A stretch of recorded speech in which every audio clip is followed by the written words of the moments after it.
Allen. Está con nosotros ya el constitucionalista Andrés Ortiz, invitado.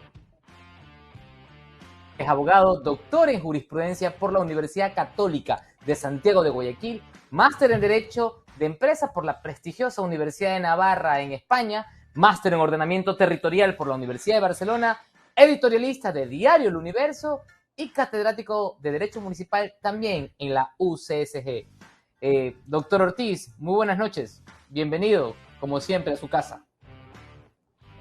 ¿Cómo está? Muy buenas noches. Alan, Blanca, un placer, como siempre, estar con ustedes. Doc, lamento mucho la espera, pero usted sabe que a veces hay entrevistas que se alargan y ya la cosa hay que ajustarla un poquito. Quiero revisar con usted un poco el contexto. Doctor, si me permite, vamos a pasar a explicarle a nuestra audiencia, que también está un poco confundida con el asunto de Diana Salazar, porque por supuesto usted como jurista nos va a dar la lectura profesional desde la ley. Entonces me permito que compartir con usted este espacio de contexto muy breve que preparó nuestra periodista Teresa Menéndez. Me ayudan por favor con la graficación para poder hacer un acercamiento al caso de la fiscal. Primero venían por mí, luego por la fiscal Diana Salazar. Advertía el presidente, ya estoy pronunciando las palabras como cierto periodista, advertía el presidente Guillermo Lasso horas después de disolver la Asamblea Nacional, lo que conocemos comúnmente como muerte cruzada el 17 de mayo de 2023. Pero ¿qué tan cierto es? Se dicen muchas cosas, pero la defensa va a explicarte en la letra de Teresa Menéndez y en la voz de Blanca Moncada qué mismo pasa con la fiscal general. Empecemos por lo nuevo. La noche del lunes 29 de mayo empezaron a circular varias alertas, una de ellas de la propia fiscal, en la que se advertía de un intento de suspender a su máxima autoridad con base en un informe jurídico del subdirector de control disciplinario del Consejo de la Judicatura, Santiago Cueva. Incluso Wilman Terán, titular de la Judicatura, convocó a sesión extraordinaria del Pleno del organismo para resolver sobre la eventual destitución de Lady Diana, como la llaman sus detractores. Pero ese presunto intento no se concretó porque la reunión no tuvo quórum y solo acudieron el propio Terán y el vocal y el expresidente de dicha entidad, Fausto Murillo, quien minutos antes de la sesión anunció su postura de no apoyar la pretensión. Es decir, faltaron los vocales Juan José Morillo, Ruth Barrero, Javier Muñoz, los dos primeros investigados por tráfico de influencias, al querer mediar a favor de Guadalupe Llori en junio de 2022, para que no la destituyan de la presidencia de la Asamblea Nacional. Mientras que a Muñoz, la Fiscalía lo investiga por supuesto lavado de activos. Incluso tras allanarle 5 propiedades, le encontraron dinero en efectivo. Como Diana estaba fuera del país, desde Argentina se pronunció sobre su eventual suspensión, argumentando que a ella nadie la toca, que solo está sujeta al control político de la Asamblea. Pero, no tenemos asamblea ahora después de la muerte cruzada. Que este tipo de maniobras dan cuenta de una desesperada intención por tomarse la fiscalía y que ella actuará con toda la contundencia, había advertido, como a los hijos del yugo. Alan, ¿tienes por ahí el texto para ver si me ayudas? Dijo también... No importa, pero tienes el link de los insumos por si acaso. Lo veo ahorita.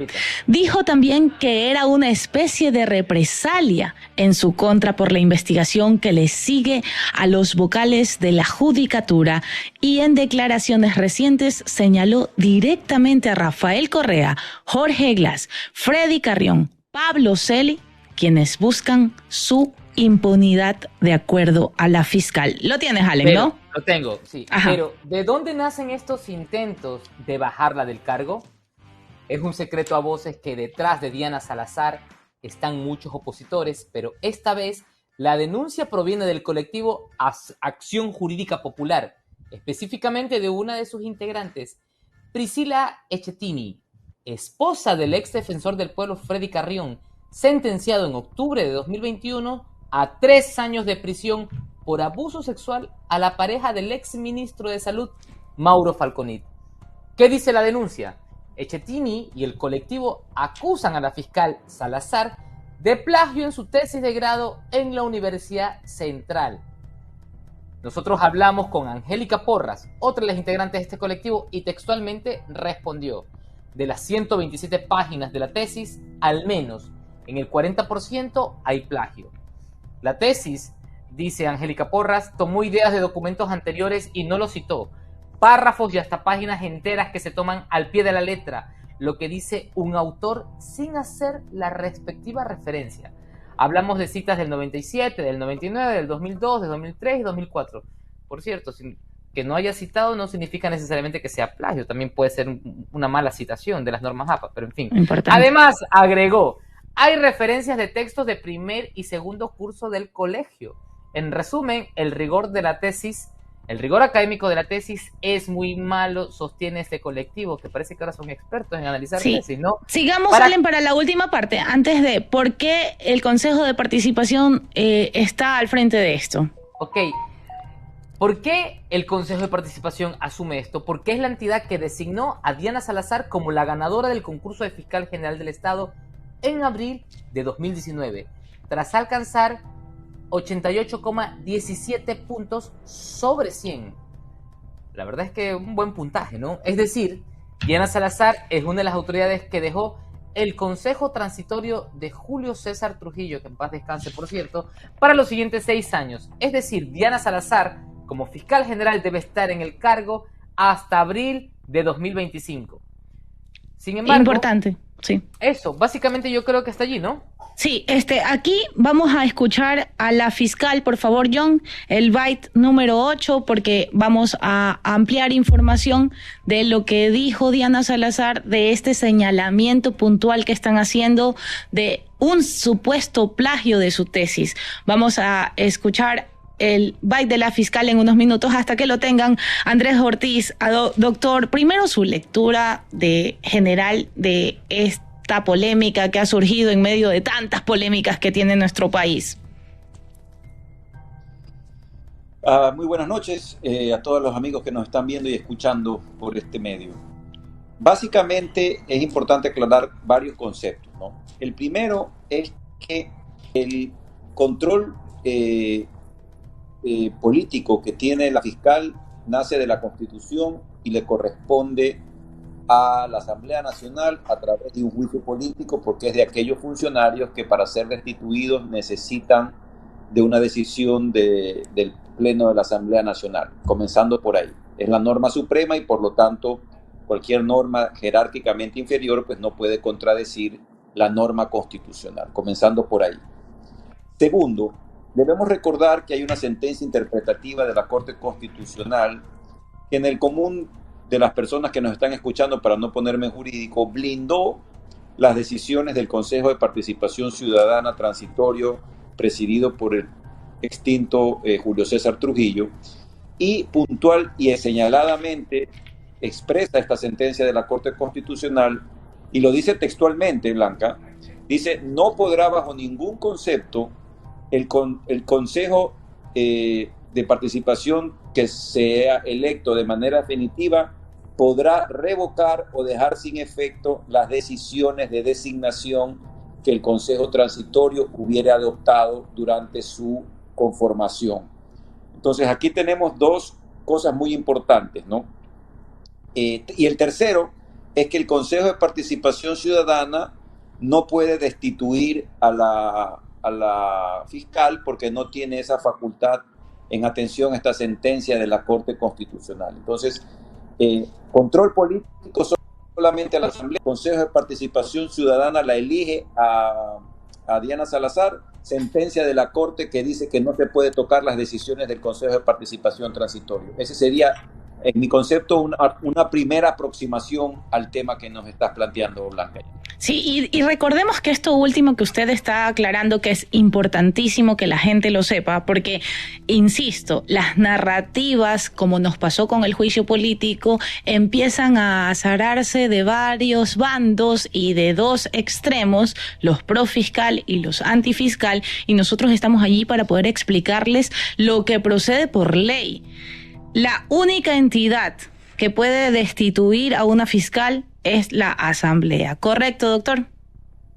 Efectivamente, a través del juicio político. Bien, estando la Asamblea destituida, ¿queda un vacío legal en torno al tema de la destitución de un fiscal general o tenemos otra alternativa? No, no existe otra alternativa. Yo he estado leyendo y efectivamente existe una norma del Código Orgánico de la Función Judicial que sigue vigente, a través de la cual se señala que hay ciertas clases de funcionarios que pertenecen a la función judicial y entre ellas consta la señora fiscal general, y entiendo que es sobre la base de esa norma que existe en el Código Orgánico de la Función Judicial que el Consejo de la Judicatura estaría iniciando una investigación para eventualmente, por lo menos así escuchamos, venderla y eventualmente destituirla. Pero esa norma, en mi criterio, choca con la norma constitucional y, como dije al inicio de mi intervención, no tendría sentido que si la norma suprema señala que el único mecanismo para destituir a una fiscal general sea el juicio político, definitivamente este Código Orgánico de la Función Judicial tiene una inconstitucionalidad, porque no puede el Consejo de la Judicatura destituir a la fiscal cuando esa figura jurídica solamente le está expresamente señalada a la Asamblea Nacional. Y no habiendo Asamblea Nacional, nadie puede subrogar a la Asamblea en esa facultad. No existe la figura de subrogación en este interinazgo que estamos viviendo de ausencia de Asamblea. No existe esa posibilidad en la Constitución ni en la ley. Importante, doctor, Allen, un segundito, termino con un par de preguntas y te doy paso. Importante, doctor, un escenario clarificador en torno al tema del plagio puntualmente. ¿Es el plagio una contravención grave para un funcionario público como un fiscal general? Primero, ¿cuál sería el castigo o algún tipo de medida punitiva para ese funcionario? Dos, y en la medida de aquello, ¿cuán grave es si se puede corroborar o no este plagio? A ver, obviamente, acuérdense que en la misma circunstancia estuvo el ex vicepresidente Jorge Glass, ¿no? ¿Verdad? Así es. Del delito de plagio. Entonces, es un tema grave, sin duda, es un tema que debe ser investigado sin lugar a dudas. Número dos, debemos recordar que el plagio es un delito también en el Código Penal, en el COIP. Entonces, habría que iniciar, entre comillas, digo yo, algún tipo de investigación penal, porque si la están acusando de plagio, lo lógico es que se inicie un juicio penal, pero aquí no recuerdo yo la fecha en que la fiscal haya hecho su tesis, pero como debemos saber, los delitos también prescriben, ¿no, verdad? Entonces, pudiera darse el caso que ese delito, digo yo, pudiera estar prescrito. Pero más allá de la figura penal, que es un tema que eventualmente se debe investigar y que no sabemos si está prescrito o no, lo cierto es que el Consejo de Participación Ciudadana o el Consejo de la Judicatura, yo me pregunto, no son jueces.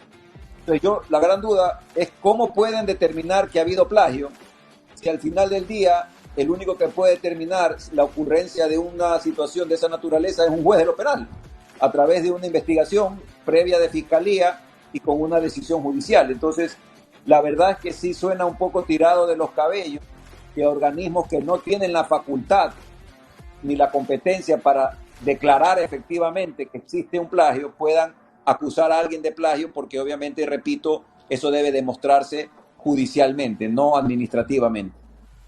Clarísimo. Sí, gracias, Blanca. Doctor, clarísimo lo que dice, pero ¿qué pasaría si esta comisión de ética y revisión que ha creado la Universidad Central del Ecuador decide retirarle el título? Si se lo retiran, ya no es abogada y no puede ejercer un cargo, necesita ser doctor en Derecho, abogado mínimo. No es lo mismo cuando en otros cargos no necesitas un título universitario que te avale para esa función. No sé si me explico, ¿no? Entonces, decir, es como que no sea médico, me retiren mi título y no puedo operar. No sé si se puede dar lo mismo en esta situación o en realidad no es vinculante lo que haga la Universidad Central del Ecuador. las cosas, nosotros los abogados decimos que las cosas se deshacen de la misma manera que se hacen, ¿no? ¿Verdad? Entonces, para obtener un título académico, tú necesitas reunir una serie de requisitos, ¿no? ¿Verdad? Y luego de las formalidades de ley, te otorga el título. En este caso, si es título de doctor o de abogado, se debe hacer una tesis, se debe sustentar, etcétera, etcétera, ¿no? ¿Verdad? Hay un profesor, director de tesis, hay un tribunal que decide la calificación de la doctora Salazar o de cualquier persona que tenga un título académico de tercer o cuarto nivel que tenga que ser una tesis. Entonces, la pregunta es, ¿existe en la legislación ecuatoriana la figura jurídica de revocar un título? Porque acordémonos de algo, toda persona tiene el derecho a la defensa, ¿verdad? Entonces, unilateralmente la Universidad de Quito, la Universidad Central, no puede unilateralmente y sin un debido proceso revocar sin efecto, porque las consecuencias son realmente graves, ¿no? ¿Verdad? Entre ellas, pues, dejar sin título académico a una profesional y por ende no reuniría los requisitos para poder ejercer un cargo de la naturaleza que ella tiene. Entonces, yo sinceramente no conozco, no soy experto y obviamente no quiero opinar sobre algo que no conozco, pero lo único que debo decir es que la Universidad Central debe apegarse a su reglamentación interna y a la Ley de Educación Superior para ver si dentro de las facultades que tiene la universidad está revocar un grado académico en virtud de un supuesto plagio, ¿no? Esa parte, sinceramente, me quedo debiendo, pero repito, en ninguna circunstancia y bajo ninguna circunstancia se lo puede hacer sin contar con la participación de la fiscal Diana Salazar, porque ella tiene el derecho, como todos los ecuatorianos, de ejercer su defensa y demostrar lo contrario de lo que eventualmente se la está acusando. Y dos cosas más Alan, un ratito nomás, solamente una cuestión legal. Doctor, en el Código Orgánico de la Función Judicial es importantísimo también recordar esto. Artículo 109, a la servidora o servidor en función judicial se le impondrá una sanción de destitución por las siguientes infracciones disciplinarias, entre otras, proporcionar información falsa o utilizar documentos falsos para la selección de concursos de oposición y méritos de inscripción de su nombramiento. En el supuesto no consentido, tampoco aplicaría ese artículo que algunos están alzando al momento de argumentar. No es falso. No, pues no, falso no es, y peor, si hablamos de falsedad, tienes que también tener una sentencia de un juez, pues el Consejo de la Judicatura no puede. A ver, hay documentos que pueden ser evidentemente falsificados, no sé, una cédula adulterada, pero en todo caso la falsificación también es un delito y también necesita un debido proceso para que se declare que un documento está siendo falsificado o no, pues. Entonces, pero en este caso se trata de otra figura legal en todo caso. Sí, no tiene nada que ver con el plagio. La falsificación no es plagio. Importante. Allen. Esto sería hacerse como el harakiri, porque finalmente si la universidad llega a revocar o está investigando, significa que no está siguiendo los protocolos. Yo soy profesor universitario, presido muchas veces los tribunales de sustentación y hay todos unos mínimos antes de graduar a alguien. O sea, finalmente una revisión de tesis, hay un tutor, hay tribunales, hay una revisión por unos programas especializados como el URCU.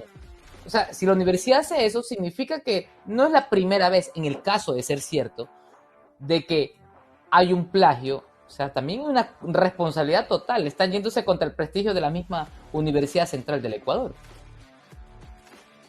A ver, yo al inicio les decía que no conozco la fecha en que la doctora sustentó su tesis. 2003, 2004. Ya, yo no sé si en esa época, yo lo dudo mucho, Alan, que en esa época las universidades hayan tenido el URCU o el Turing, que son estas herramientas que utilizan las universidades actualmente. Y en el Ecuador yo diría que esto no debe ser hace más de 4 o 5 años que se está utilizando para ver el nivel de plagio o de malas citaciones del APA, ¿no? A mí me ocurrió con mi tesis ahora en la Universidad de Barcelona, me pusieron el programa y me dijeron que tenía muy bajo, ¿no? Y finalmente les dije que había un error y finalmente lo volvieron a filtrar y me salió 7%, algo así. La norma pues permite hasta el 10, 15%, me invento, ¿no? Eran las reglas de mi maestría, ¿no? Entonces, actualmente sí se puede y existe una tecnología para demostrar, y obviamente pues no te gradúas en una universidad extranjera si si te demuestran que estás plagiando. Entonces, yo dudo que en aquella época la universidad haya tenido las herramientas para determinar esta situación, ¿no? Pero, obviamente, para eso, como tú dices, está el director, está el tribunal y por eso, ¿no? Yo creo que hay un protocolo que se debe cumplir. Entonces, la universidad tiene la facultad de revisar, no sé si 19 años, perdón, 20 años después, ¿no? Pero bueno, a medida que hay una reglamentación y se respete el debido proceso, la universidad deberá actuar en función de su normativa y de lo que le permite la Ley de Educación Superior, ni nada más ni nada menos, ¿no? Y por último, ya un poco al plano político. Jurídicamente ha explicado que no procede, necesita que haya una asamblea que la destituya, pero la asamblea está disuelta. ¿Significa entonces que políticamente, cree usted entonces que hay una evidente saña en esta acción contra la fiscal general? A ver, hay una denuncia, no es cualquier tipo de denuncia, es decir, yo creo que se debe investigar como cualquier situación, porque puede ser una patraña, puede tratarse de algo realmente infundado y realmente malicioso y temerario, o puede haber algo de verdad. Entonces mi recomendación en estos casos, cuando ante la situación en la que se encuentra la señora fiscal, yo creo que ella pues debería demostrar que efectivamente se trata de algo totalmente infundado, pero llama la atención, ¿no? Llama la atención que se quiera buscar mecanismos de presión a la señora fiscal, cuando claramente la destitución solamente puede venir por la vía de la asamblea. Entonces llama la atención que los actores políticos estén impulsando esto y que haya sido advertido en su oportunidad por el presidente de la República, ¿no? O sea, no hay que ser muy sabio para determinar que efectivamente están buscando formas de incomodar a la fiscal y eventualmente tratar de forzar figuras que, para mala suerte de quienes desean la destitución. Sí, se nos fue. De la ministra fiscal, no hay Asamblea Nacional. Entonces, si el organismo competente no existe, bueno, ya en noviembre, probablemente a mediados de noviembre, habrá una nueva asamblea, pues y ahí... Se me está yendo, Doc. Parece que lo están llamando. Sí, mil disculpas. Ya, no se preocupe. Doctor, gracias por ese contenido esclarecedor para nuestra audiencia. Es importante siempre hacer este tipo de lectura con usted porque la gente tiene que saber, la gente tiene que empezar un poco a entender los dimes y diretes y, por supuesto, empezar a entender la ley y que no es como la saco, no la saco, no, vamos a hacer una lectura. Bien, gracias, doctor, siempre por estar acá en la defensa. Muchas gracias, doctor Ortiz. Un abrazo. Gracias. Un abrazo a distancia. Gracias, Blanca. Chao, chao. Hasta luego. Chao, Doc.